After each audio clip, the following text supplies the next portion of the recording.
안녕하세요. 정미정입니다. 국가평생교육진흥원은 2013년에 처음으로 대한민국 평생교육 명예의 전당 헌액자를 선정했는데요. 그 명예의 주인공이 바로 누굴까요? 한국평생교육의 법과 제도를 만들고 또 큰 공을 세운 김종서 교수와 고 김승환 교수, 그리고 고 황종건 교수인데요. 오늘 제가 발자취를 따라가 볼 분, 바로 황종건 교수입니다. 황종건 교수가 교육에 관심을 갖게 된 것은 중3 때 선생님의 영향이었습니다. 선생님은 그에게 페스탈로치 저서를 소개해주며 교육의 효과는 전부 기억하는 것이 아니라 무엇인가 씨를 심는 것이고 그 씨가 어느 시기에 싹 트는 것이다 라고 이야기해 주셨는데요. 그 영향으로 그는 서울대학교 사범대에 입학해 교육학을 전공하게 됩니다.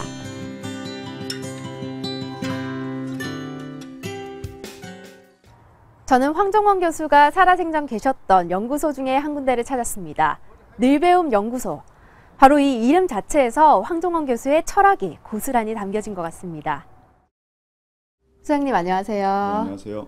제가 이렇게 황종건 교수님의 발자취를 쭉 따라와 보니까 이 황종건 교수님께서는 또 한국의 페스탈로치로 유명하시더라고요. 그 이유에 대해서 설명 좀 부탁드릴게요.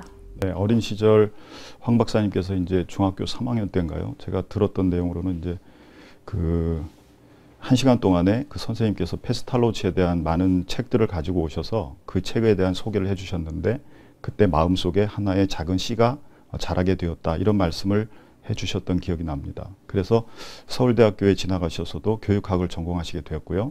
그리고 그 이후에도 없는 사람 또 가난한 사람 또 돌봐줘야 될 이런 사람들을 중심으로 해서 많은 일들을 하셨던 걸로 기억납니다. 그래서 1947년도에 남산 아래에 있는 보하원이라고 하는 고아원에서 생활하면서 아이들을 도와주고 그리고 또 초등학교 학생들을 직접 도와주는 그런 일들을 많이 하셨던 걸로 기억납니다. 그래서 그것을 통해서 이제 한국 사회교육의 하나의 중요한 연구와 실천의 어떠한 모토가 되었다고 볼 수 있습니다. 아, 네. 그럼 황종건 교수님은 이 사회교육에 있어서 학문과 실천 두 가지 모두에 헌신적이셨다고 들었습니다. 그리고 특히 이 한국 사회교육의 1세대로서 그의 삶 자체가 한국 사회교육의 역사라 해도 과언이 아닐 것 같거든요. 네. 황종건 교수님의 사회교육론에 설명 좀 부탁드릴게요. 네. 황종건 교수님의 그 사회교육의 여건은 환경에 대한 그 어떠한 중요성 이런 것들을 강조한 것이라고 말할 수 있는데요. 그래서 어떻게 하면 교육 기회를 평등하게 모든 사람에게 줄 수 있을까? 그래서 학습권을 보장해야 된다는 그러한 민주적인 어떠한 부분에 있어서 그러한 것들을 지향했다 이렇게 말할 수가 있겠죠.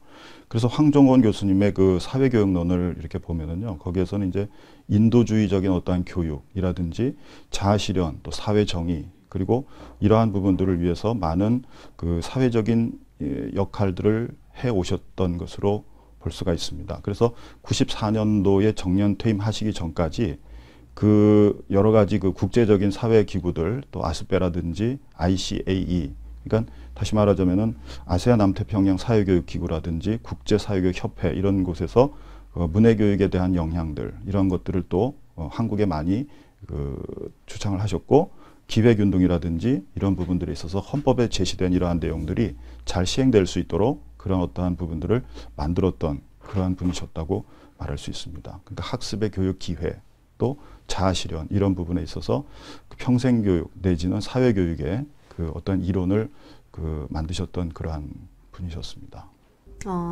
그럼 이 황종건 교수님께서는 사회교육에 있어서 학문적 측면뿐만이 아니라 또 실천적 측면에서 관철해 오셨다고 들었습니다. 네. 황종건 교수님의 사회교육 실천에 대해서 설명 좀 부탁드릴게요.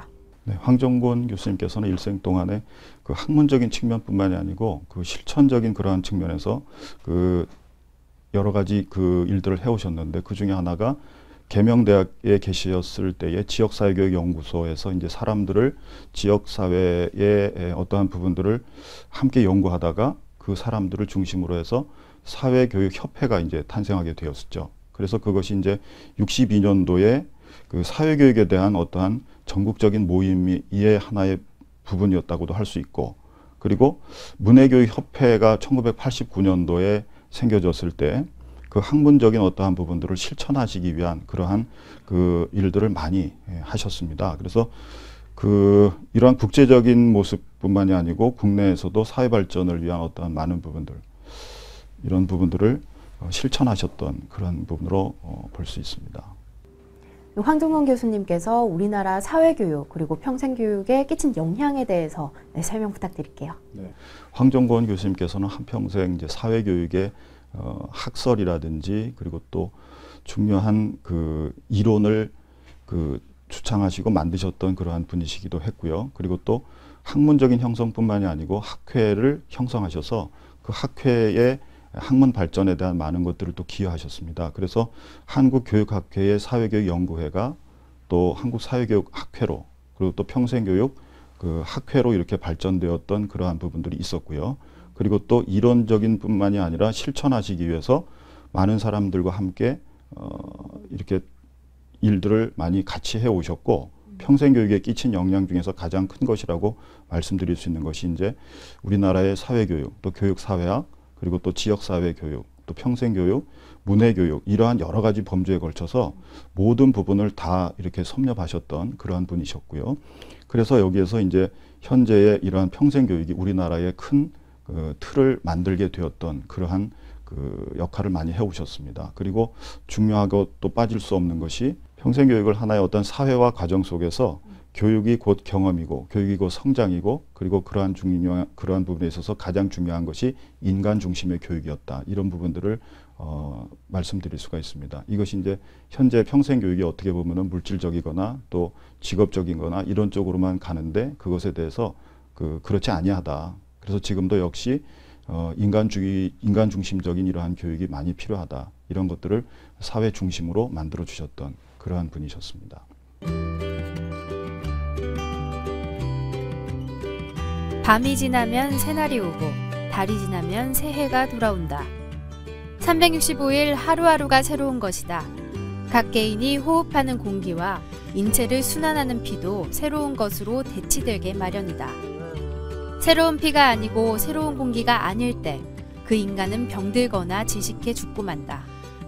새롭다는 것은 깨끗하고 맑고 생기찬 활력을 말하며 새로워진다는 것은 맑고 생기차게 살아나는 것을 말한다.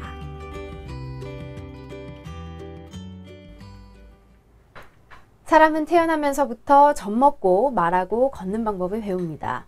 또 성격과 태도를 형성하고 이 지식을 쌓으면서 사회적으로 필요한 다양한 능력들을 기르게 되는데요. 동시에 다른 사람들과의 관계 속에서 다른 사람을 이해하고 또 사랑하는 법도 배우게 됩니다. 그럼으로써 한 명의 성숙한 인간으로 성장하게 되는데요.